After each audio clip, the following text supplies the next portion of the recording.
यिर्मयाह भविष्यवक्ता की पुस्तक अध्याय 32। यिर्मयाह भविष्यवक्ता की पुस्तक अध्याय 32।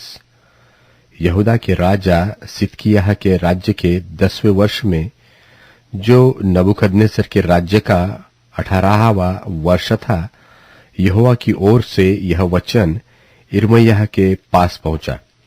उस समय बाबुल के राजा की सेना ने यरूशलेम को घेर लिया था और यिर्मयाह भविष्यवक्ता यहूदा के राजा के पहरे के भवन के आंगन में कैदी था, क्योंकि यहूदा के राजा सिदकिय्याह ने यह कहकर उसे कैदी किया कि तू ऐसी भविष्यवाणी क्यों करता है कि यहोवा यो कहता है कि देखो, मैं यह नगर बाबुल के राजा के वश में कर दूंगा, वह इसको ले लेगा और यहूदा का राजा सिदकिय्याह कसदियों के हाथ से न बचेगा।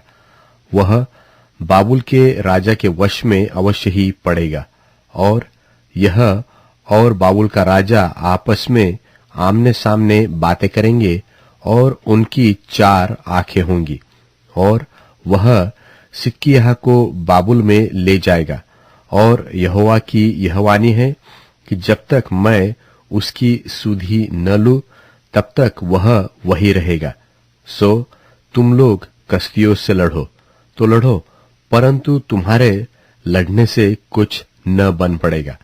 और यिर्मयाह ने यह कहा, यहोवा का वचन मेरे पास पहुंचा कि देख, शल्लम का पुत्र हनमेल, जो तेरा चचेरा भाई है, सो तेरे पास यह कहने को आने पर है कि मेरा जो खेत अनातोत में है उसे मोल ले, क्योंकि उसे मोल लेकर छुड़ाने का अधिकार तेरा ही है। सो यहोवा के वचन के अनुसार मेरा चचेरा भाई हनमेल पहरे के आंगन में मेरे पास आकर कहने लगा, मेरा जो खेत बिन्यामीन देश के अनातोत में है उसे मोल ले, क्योंकि उसके स्वामी होने और उसके छुड़ा लेने का अधिकार तेरा ही है, इसलिए तू उसे मोल ले। तब मैंने जान लिया कि वह यहोवा का वचन था, इसलिए मैंने उस अनातोत के खेत को अपने चचेरे भाई हनमेल से मोल ले लिया और उसका दाम चांदी के 70 शेकेल तौल कर दे दिया।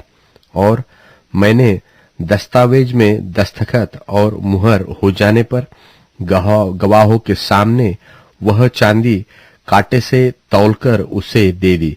तब मोल लेने की दोनों दस्तावेज, जिनमें सब शर्तें लिखी हुई थी और जिनमें से एक पर मुहर थी और दूसरी खुली थी, उन्हें लेकर मैंने अपने चचेरे भाई हनमेल के और उन गवाहों के सामने जिन्होंने दस्तावेज में दस्तखत किया था और उन सब यहूदियों के सामने भी जो पहरे के आंगन में बैठे हुए थे, नेरिय्याह के पुत्र बारूक को, जो महसेयाह का पोता था, सौंप दिया।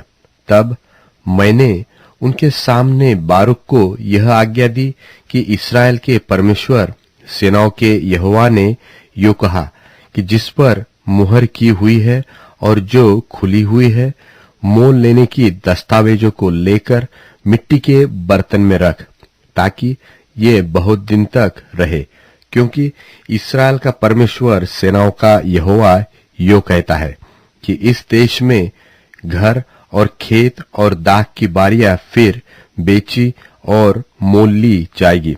जब मैंने मोल लेने की वह दस्तावेज नेरिय्याह के पुत्र बारूक के हाथ में दी, तब मैंने यहोवा से यह प्रार्थना की कि हे प्रभु यहोवा, तूने तो बड़े सामर्थ और बढ़ाई हुई भुजा से आकाश और पृथ्वी को बनाया और तेरे लिए कोई काम कठिन नहीं है। तू हजारों पर करुणा करता रहता और पूर्वजों के अधर्म का बदला उनके बाद उनके वंश के लोगों को देता है। तू तो वह महान और पराक्रमी परमेश्वर है जिसका नाम सेनाओं का यहोवा है। तू बड़ी युक्ति करने वाला और सामर्थ्य के काम करने वाला है। तेरी दृष्टि मनुष्यों के सारे चाल चलन पर लगी रहती है और तू एक एक को उसके चाल चलन और कर्म का फल भुगताता है। तूने मिस्र देश में चिन्ह और चमत्कार किए और आज तक इस्राएलियों वरन सब मनुष्यों के बीच करता आया है। और इस प्रकार तूने अपना ऐसा नाम किया है जो आज के दिन तक बना है। और तू अपनी प्रजा इस्राएल को मिस्र देश में से चिन्हों और चमत्कारों और बलि हाथ और बढ़ाई हुई भुजा के द्वारा बड़े भयानक कामों के साथ निकाल लाया। फिर तूने यह देश जिसके देने की तूने उनके पूर्वजों से शपथ खाई थी और जिसमें दूध और मधु की धाराएं बहती है, उन्हें दिया।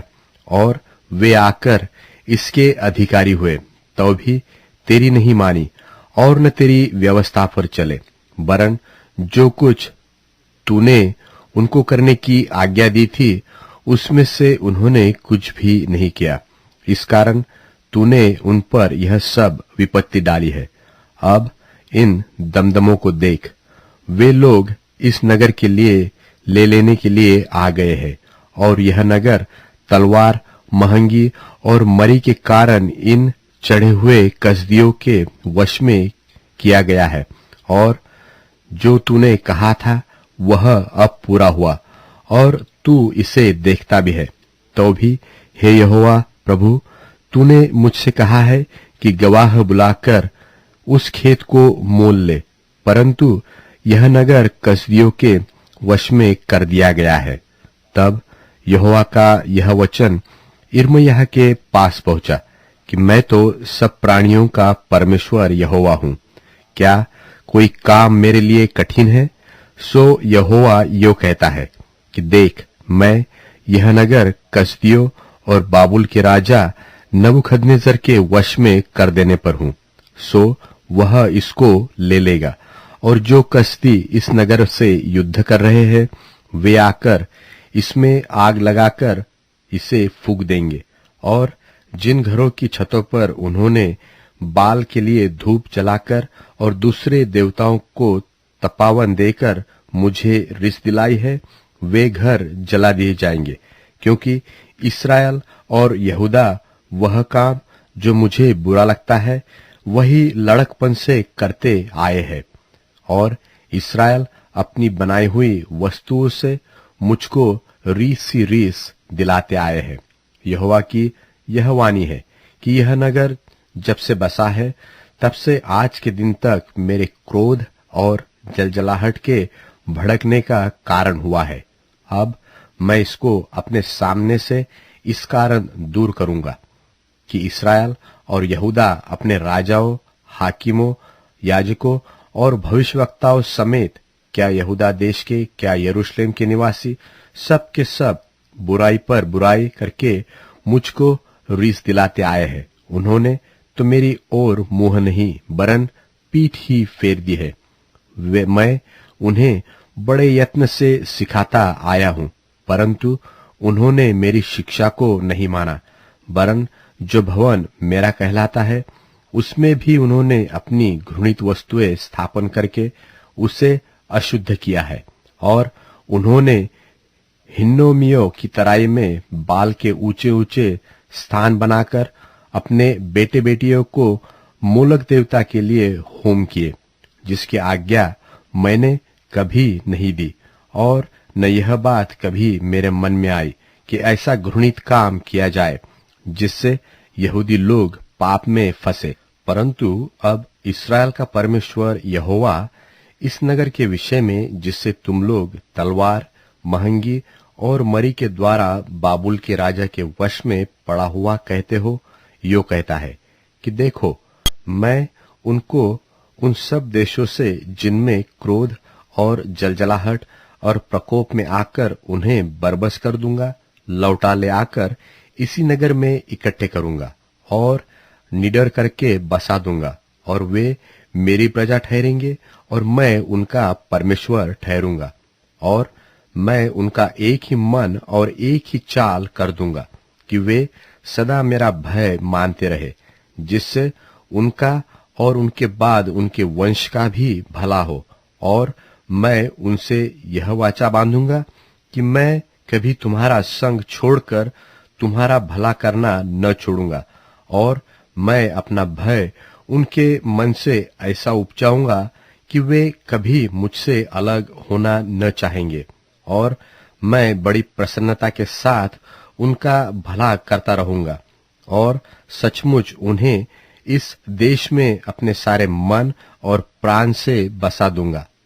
देख, यहोवा यो कहता है कि जैसे मैंने अपनी इस प्रजा पर यह सब बड़ी विपत्ति डाल दी, वैसे ही निश्चय इनसे वह सब भलाई भी करूंगा जिसके करने का वचन मैंने दिया है। सो यह देश जिसके विषय तुम लोग कहते हो कि यह तो उजाड़ हो गया है, इसमें न तो मनुष्य रह गए और न पशु, यह तो कसदियों के वश में पड़ चुका है। इसी में खेत फिर से मोल लिए जाएंगे। बिन्यामीन के देश में और यरूशलेम के आसपास और यहूदा देश के अर्थात पहाड़ी देश, नीचे के देश और दक्षिण के देश के नगरों में लोग गवाह बुलाकर खेत मोल लेंगे और दस्तावेज में दस्तखत और मुहर करेंगे, क्योंकि मैं उनके कैदियों को लौटा ले आऊंगा। यहोवा की यही वाणी है। यहोवा